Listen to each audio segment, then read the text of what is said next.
49ers update from the Sphere. We're in Vegas, so why not on the day off? San Francisco has signed defensive tackle Shakel Brown, who was with their team for a little bit last year. They need reinforcements at defensive tackle with CJ West injured.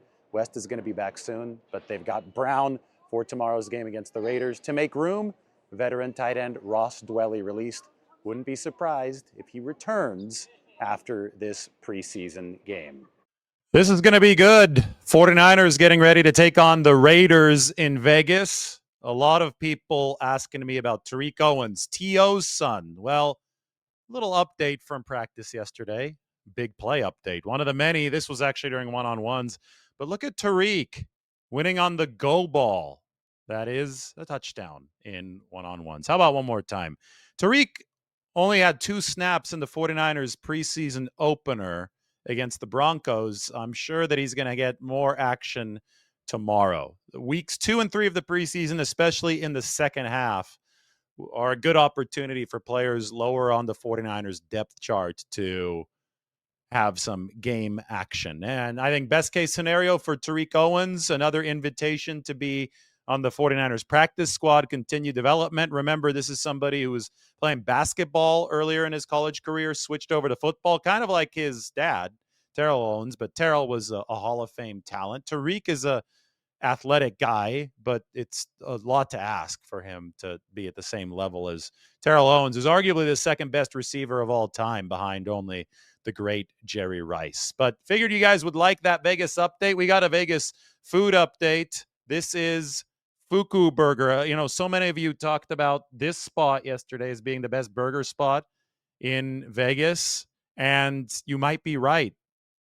Japanese style, so I'm very meticulous with the ingredients, and we had the tamago, the egg burger, fried egg, teriyaki sauce, crispy onion strings, wasabi mayo, and then topped with dry Japanese seasoning. I can't really pronounce the actual word, but it was awesome. And there was another burger that we had. It was called the Buddha, the pig burger, and that one had some pickled red onions on it as well, but we preferred the egg burger.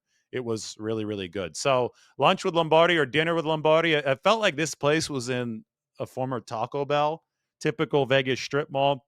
We got off the strip, which was the goal, and next time you're in Vegas, I think that you'll all be happy with this burger place. So 49ers tomorrow, you're going to expect to see a lot of backups over the course of the second half again. We're going to delve through all the tape once we do have a chance to see that, probably the day after the game.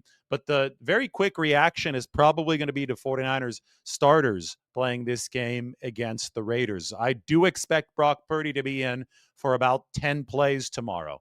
I do expect the 49ers to run most of their available starters in this game against the Raiders, but obviously not all of them because, well, somebody like Trent Williams, there's a chance that he gets a couple series, but he did take the practice off the other day. Maybe the fact that he's off at practice for age concerns, right, at 37 years old means that to keep him in the flow of things, they put him in during the game. But the 49ers are going to be making all sorts of decisions on an individual basis there. In general, though, Kyle Shanahan has liked to start spoon-feeding the starters game action week 2 of the preseason, and he verified as much with Brock Purdy yesterday. That was after the 100-degree practice in Henderson. You know what else Kyle Shanahan talked about? The offensive line position. And here, Ben Barch, he's out. That's the starting left guard. He's got an elbow issue. So I wonder if we're going to see Connor Colby or Nick Shakel starting in front of Purdy. Might be a good opportunity to get the rookie in there. First game action. And Kyle Shanahan talked about Connor Colby, the evaluation of the 7th-round pick out of Iowa.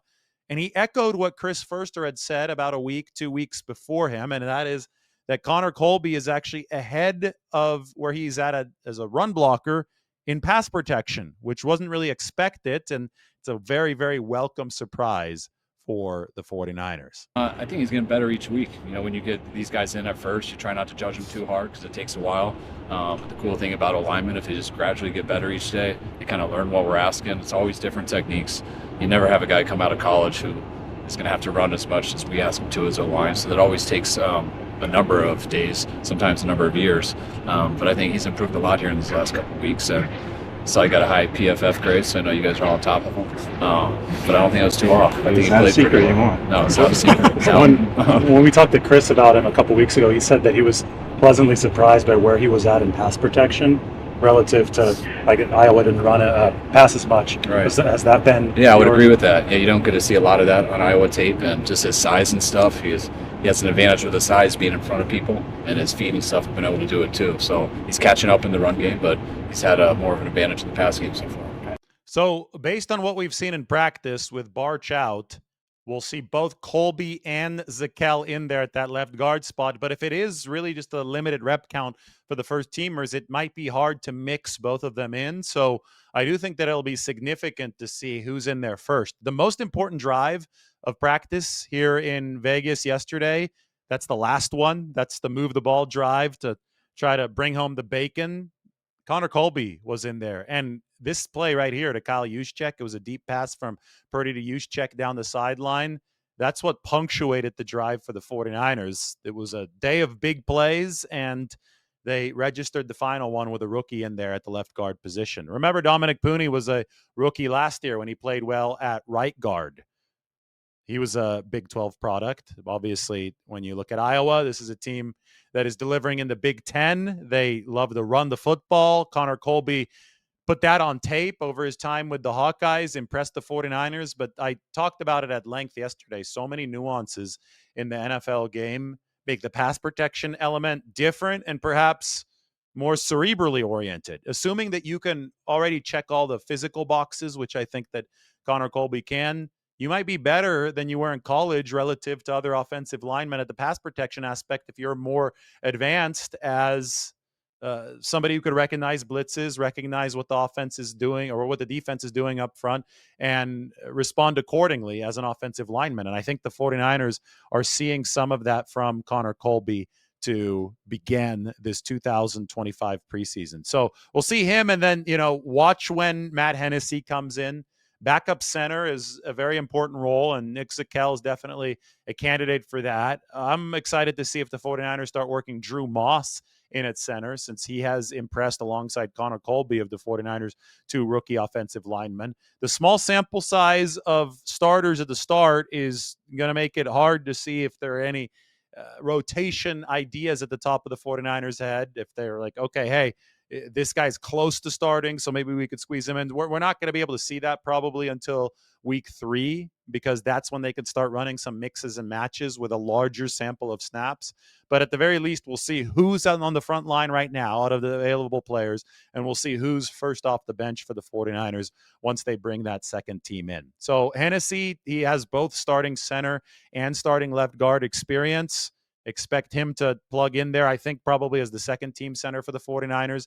I don't think that they're running him at guard, or I don't think that's in their minds as much as it was at the start of training camp, thanks to the fact that Colby and Drew Moss have both been performing as well as they have. But between Shakel and Hennessy, the 49ers need to really figure out who's going to be taking up a roster spot, or at least a practice squad flex spot, behind Jake Brendel, who is the starting center. As far as D-line play, it's going to be about getting through things. So you're probably going to see a lot of unfamiliar names there. From Damone Harris, just signed. Same thing with William Bradley King. Trevis Gibson, who had the tip that turned into the Nick Bosa interception in his first practice this week. Maybe we'll get some good Jalen Allen tape tomorrow, the light edge rusher out of Memphis. I think both he and Bryce Huff will have to play, just because the 49ers are so shorthanded along the defensive line. So, everything's locked, loaded, ready to go. 49ers have made their signings. 49ers have made up for the fact that they're very, very injured right now, with some players who are probably only going to be around for maybe even the next few days. Maybe when a lot of guys are scheduled to come back this next week, the 49ers have to jettison some of the players who are replacing those guys, mainly along the defensive line and in the secondary, but it's going to be a great audition opportunity for all these players against the Raiders at Allegiant Stadium tomorrow. All right, check out Fuku Burger, Lunch with Lombardi, back with a vengeance, the best burger in Las Vegas. We'll talk to you guys soon.